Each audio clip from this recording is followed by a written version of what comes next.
Hello అండి, అందరికీ నమస్తే.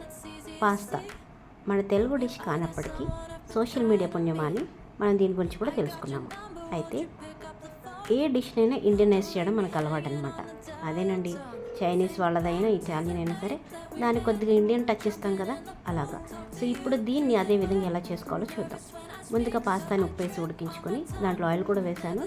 తర్వాత స్ట్రెయిన్ చేసుకోవాలి. దాని మీద కొన్ని చన్నీళ్ళు కూడా పోసేస్తే ఏమవుతుందంటే అవి అతుక్కోకుండా ఉంటాయన్నమాట. తర్వాత తాలింపు పెట్టేసుకొని దాంట్లో ఉల్లిపాయలు, పచ్చిమిర్చి, వెల్లుల్లి సన్నగా తరుక్కున్నవి వేయించాలన్నమాట. అయితే దీంట్లో సాస్ కోసం నేను ఏం చేశానంటే మిక్సీలో 2 ఎండుమిర్చి ఇంకా టొమాటోస్ కూడా వేశాను. స్వీట్ కావాలి అనుకునే వాళ్ళు కొద్దిగా చక్కెర కూడా వేసుకోవచ్చు, లేదా బెల్లమైనా వేసుకోవచ్చు.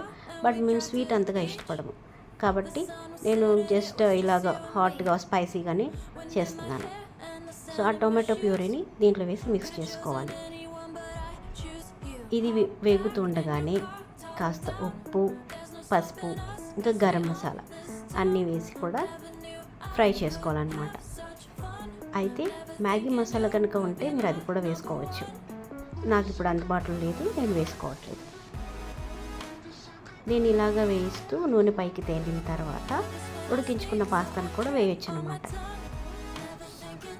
అయితే ఆ గ్రేవీ కన్సిస్టెన్సీ రావడానికి కార్న్ఫ్లోర్ లేకపోతే మైదా కానీ వేసి వాటర్లో కలిపి ఆ స్లర్రీ దీంట్లో పోస్తారు.